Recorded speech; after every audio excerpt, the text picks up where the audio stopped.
आऊज़बिल्लाहिमिनश्शैतानिर्रजीम बिस्मिल्लाहिर्रहमानिर्रहीम अस्सलामु अलैकुम डियर स्टूडेंट्स। मैं उम्मीद करता हूँ आप लोग हमेशा की तरह खैर वाफियत से होंगे। डियर स्टूडेंट्स, आज की इस इम्पोर्टेंट और इन्फॉर्मेटिव वीडियो में मैं आपको वाइट एज अ सोनीटर का क्वेश्चन इस वीडियो में लाइन बाय लाइन समझाने की कोशिश करूंगा। तो काइंडली आप लोगों ने इस वीडियो को लाजमी आखिर तक वॉच करना है, और अगर आप मेरे चैनल पर न्यू हैं तो काइंडली मेरे चैनल को लाजमी सब्सक्राइब कीजिएगा और साथ बेल आइकन के बटन पे जाके ऑल पे लाजमी प्रेस कीजिएगा ताकि इस तरह की इंफॉर्मेटिव वीडियो का नोटिफिकेशन सबसे पहले आपको मिल सके। तो चलते हैं इस तरह की नेक्स्ट इंफॉर्मेटिव वीडियो में, लेकिन उससे पहले मेरी रिक्वेस्ट है कि आपने वीडियो के लिंक को दोस्तों के साथ लाजमी शेयर करना है ताकि आपके दोस्त भी इस वीडियो से इस्तेफादा हासिल कर सके, और ग्रुप्स में ज़्यादा से ज़्यादा शेयर कीजिएगा ताकि ज़्यादा से ज़्यादा लोगों तक ये वीडियो पहुंच सके। तो चलते हैं अपनी वीडियो की तरफ। सबसे पहले मैं आपको बताता चलूँ, इस क्वेश्चन में हम 9 पॉइंट्स को डिस्कस करेंगे। Introduction of writer, significant contribution, many moods and ideas, age of dark यानी age of translation, introduce sonnet, use of epigrams, difficult language और कंक्लूजन। ये पॉइंट्स वो हैं जो कि आपने डिस्कस करने हैं। लेकिन सबसे पहले मैं आपको बताता चलूँ, पहला, दूसरा और तीसरा, और इसके अलावा आपने पॉइंट लिखना है जी छठा और कंक्लूजन। अगर आपके पास टाइम कम है तो ये पॉइंट आपने लिखने हैं, अदरवाइज़ आपने कोशिश करनी है कि आप ये मुकम्मल सवाल लिख दें 9 पॉइंट्स पर। लेकिन 5 पॉइंट आपने लाजमी लिखने हैं, पहला, दूसरा, तीसरा और इसके अलावा छठा और कंक्लूजन। ये पॉइंट्स बहुत ही ज़रूरी हैं। तो मैं आपको बताता चलूँ कि चलते हैं अब इन पॉइंट्स को लाइन बाय लाइन समझने की कोशिश करेंगे। White is one of the famous poets of English poetry, कि वाइट इंग्लिश के शायरों में से, बड़े शायरों में से एक शायर है। He was a great thinker man, वो बहुत सोचने वाला इंसान था। His work is mainly devoted to the problem of different aspects of love life, कि उसने अपना काम, अपनी ज़िंदगी वक़्फ़ कर दी किसके मसाइल पर, प्यार के मुख्तलिफ पहलुओं पर। ठीक है। So Samuel Butler stated his point of view skilfully in this line, इसलिए सम्यूल बटलर बहुत ही हुनरबंदी के साथ कहता है जी, every man is work is always a portrait of himself. Portrait शीशा होता है जी, हर इंसान का जौन सा काम होता है वो उसके किसकी अक्कासी करता है, उसके करदार की अक्कासी करता है। हर इंसान का जौन सा काम है वो उसके करदार को जाहिर करता है। अगर आपने अभी तक मेरे चैनल को सब्सक्राइब नहीं किया तो लाजमी सब्सक्राइब कीजिएगा और साथ बेल आइकन के बटन पे जाके ऑल पे लाजमी प्रेस कीजिएगा, और इसके अलावा वीडियो को लाजमी लाइक कीजिएगा अगर आपने अभी तक वीडियो को लाइक नहीं किया, क्योंकि मैं आपके लिए बहुत ही मेहनत से वीडियोस बनाता हूँ। तो काइंडली आप लोगों ने लाजमी मेरे चैनल को सब्सक्राइब करना है। और इसके अलावा अगर आपको नोट्स चाहिए तो आप लोग मेरे से रब्ता कर सकते हैं। इसके अलावा ये आप नोट्स भी बना सकते हैं। नोट्स अगर आपके पास टाइम कम है तो आप मेरे से नोट्स बाय कर सकते हैं, अगर ज़्यादा टाइम है तो आप लिख सकते हैं जी।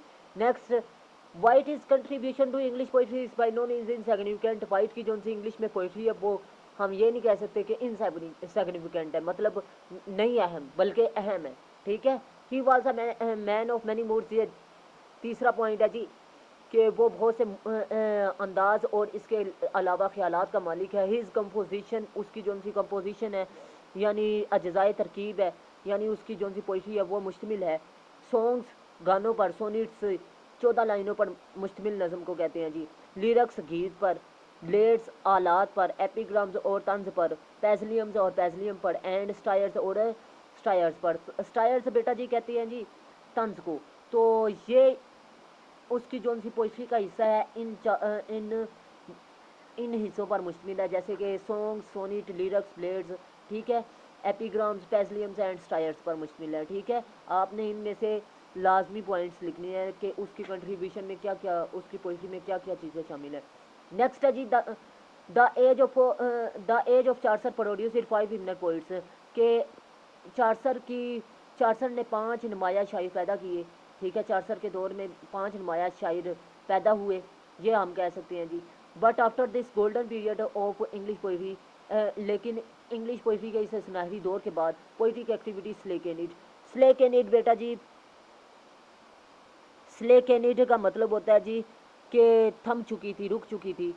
ठीक है। डिस्पैरेटेड, मायूस हो चुकी थी, एंड लैंग्विशिड और कमज़ोर हो चुकी थी, and the by the time of white, और ये किसका दौर था, वाइट का। देयर वाज हार्डली, हार्डली का मतलब सख्त, ठीक है, मुश्किल, एनी पोइट्री वर्थ रिटन, जिसमें पोइट्री बदमज़ा हो चुकी थी, ठीक है। Therefore C.S. Lewis called the age of dark age of English poetry, इसीलिए इसको C.S. ल्यूइस ने क्या कहा जी, इंग्लिश पोइट्री का सबसे बदमज़ा दौर कहा, ठीक है, इस दौर में, क्योंकि इंग्लिश पोइट्री सुस्त हो चुकी थी।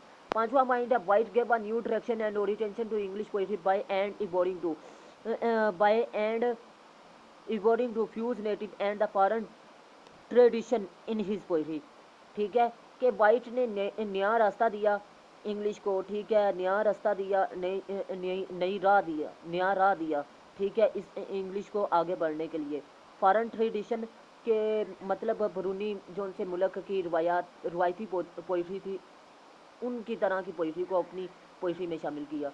His poems were short but fairly memorious, उसकी पोइम्स शॉर्ट है लेकिन मीनिंग बहुत ज़्यादा है। There were translation and imitation, और बहुत ज़्यादातर ट्रांसलेशन की गई है, किसकी, इमिटेशन की, वो कह रहा है जी तर्जमे किए गए हैं, नकल उतारी गई है, ठीक है। He set the passion of translating points from Italy mostly, उसने ज़्यादातर जो सा तरीका फॉलो किया वो किसका किया जी, अटली का। Chaucer too had started his poetic career as a translator and also as an imitator of foreign poems mostly from the French poets, कि वो कह रहा है कि चार्सर ने बहुत ज़्यादा पोइटिक के जब अपने कैरियर का आगाज़ किया एक पोइट की हैसियत से, तो उसने तर्जमे किए, ठीक है, और नकल उतारी बरूनी मुल्क की पोइम्स से। ज़्यादातर वो कौन से शायर थे, फ्रेंच के थे। Therefore this period is also called an age of translation, और ये एज कौन सी कहलाती थी जी, एज ऑफ ट्रांसलेशन। सबसे पहले इस पैराग्राफ में एक बात कह रहा है जी, वाइट जोन सा था वो किसको फॉलो करता था जी, वो भी बरूनी जोन से शायर थे उनको फॉलो करता था। अब उस दौर में, चार्सर के दौर में वाइट था, तो वाइट भी चार्सर जोन सा था वो भी बरूनी मुल्क की जोन सी पोइट्री थी उसको, उसकी नकल उतारता था अपनी पोइट्री में, ये बात कह रहा है। बेटा एक अहम बात बताता चलूँ, मैंने 9th से लेकर MA इंग्लिश तक ऑनलाइन क्लासेस का आगाज़ किया है। जो स्टूडेंट इंटरेस्टेड हैं वो मेरे व्हाट्सअप नंबर और कमेंट सेक्शन पर रब्ता कर सकते हैं। ऑनलाइन क्लासेस की खूबियाँ ये है कि आप ऑनलाइन क्लासेस में बेटा जी डेली टेस्ट सिस्टम ज्वाइन कर सकते हैं, और इसके अलावा आप लोगों का टाइम बहुत हद तक बच सकता है, और इसके अलावा आप लोग ऑनलाइन क्लासेस में अपनी डेली की रूटीन को भी जारी रख सकते हैं। मतलब आप लोग दिन के किसी भी वक्त ऑनलाइन क्लासेस अटेंड कर सकते हैं, व्हाट्सअप ग्रुप की सूरत में और जूम ऐप की सूरत में, जैसा आप मुनासिब समझे आप लोग वैसे मैनेज कर लें।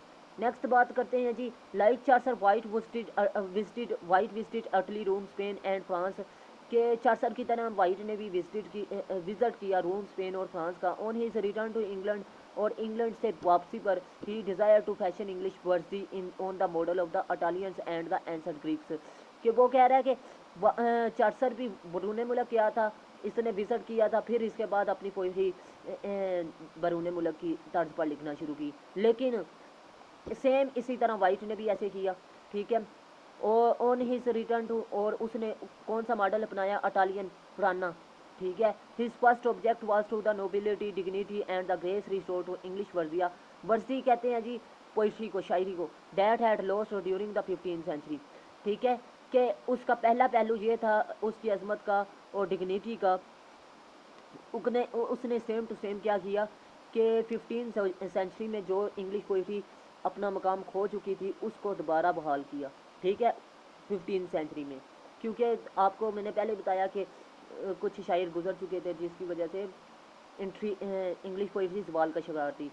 नेक्स्ट छठा पॉइंट है, Wyatt was the first poet who introduced sonnet in English poetry based on the Petrarchan model, ठीक है, कि वाइट पहला पोइट था जिसने इंट्रोड्यूस करवाया सोनेट को इंग्लिश पोइट्री में पटार्कन मॉडल के तर्ज पर। बेटा जी मैं आपको बताता चलूँ कि सोनेट कहते हैं 14 लाइनों पर मुश्तमिल, और पटार्कन मॉडल एक मॉडल का नाम है, ठीक है, उसके तर्ज पर उसने सोनेट को इंट्रोड्यूस करवाया। By the use of sonnet lyricism again appeared into English poetry, और सोनेट और लिरिसिज्म यानी गीत दोबारा उसकी पोइट्री में, इंग्लिश पोइट्री में जाहिर हुए, ठीक है।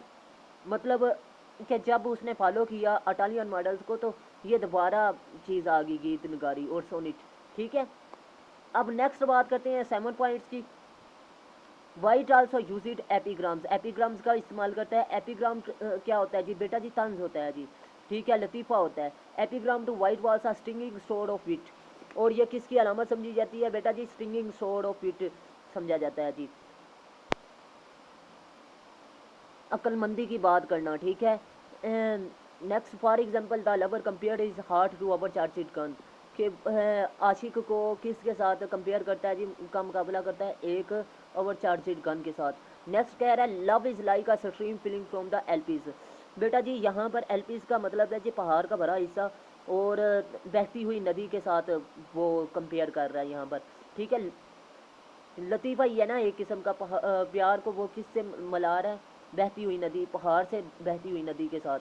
लव इज़ अ गैली यानी शिप है, steered by cruelty through stormy seas and dangerous rocks, और यहाँ पर वो चट्टानों के साथ कंपेयर कर रहा है जी प्यार को, ठीक है। Thus his satires are also of great interest, और ये ग्रेट इंटरेस्ट है both in intrinsically and technically. There are three in numbers. The first of the main and sure state, the second of the continuous life. तो बेटा जी next वो कह रहा है जी the third how to use the code and himself there in this satires every mark of sincerity. मतलब ये जो उनसे स्टायर्स हैं ये वाज़िया तौर पर उसकी पोइट्री में नज़र आते हैं। आठवां पॉइंट है Wyatt use is difficult and सेंटिक्स लैंग्वेज इन हिज पोइम। वो अपनी ज़बान अपनी पोइम्स में मुश्किल अल्फाज का इस्तेमाल करता है, पेचीदा अल्फाज का। He generally follow the rhyming scheme of A B B A C D D C E F F E G G है, ठीक है। वो राइमिंग स्कीम जो सी है ये इस्तेमाल करता है। This qualities make his poetry very remarkable and impressive, कि ये क्वालिटीज़ इसकी पोइट्री को आला और मुतासरकुन बनाती है। राइमिंग स्कीम कहते हैं एक पोइम में जो से मिलते जुलती लाइनें होती हैं उसे राइमिंग स्कीम कहते हैं जी। नेक्स्ट बात करते हैं कंक्लूजन की। हैनक his description of the poem is very realistic, उसकी जो सी डिस्क्रिप्शन है पोइट्री की वो रियलिस्टिक है यानी हकीकी है। In short white occupies a distant position, occupies हासिल करता है, डिस्टेंट नुमाया पोजीशन मकाम इन इंग्लिश पोइट्री में। ही was a Nobel figure in English poetry, और इंग्लिश पोइट्री में वो आला हिस्से हासिल करता है।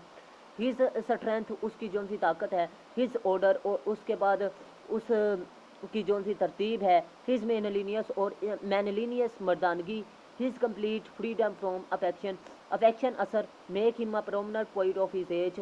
प्रोमिनेंट यानी नुमाया शायर बनाती है उस दौर का उसे नुमाया शायर बनाती है। तो मैं उम्मीद करता हूँ आपको कंक्लूजन अच्छे तरीके से समझ में आ चुका होगा। नेक्स्ट बेटा जी अगर आपको कोई भी गेस्ट पेपर या नोट्स या आपको इसके अलावा कोई लेक्चर चाहिए तो आप लोग मेरे कमेंट सेक्शन पर रब्ता कर सकती हैं। अल्लाह हाफिज़। पाकिस्तान जिंदाबाद, पाकिस्तान पाइंदाबाद।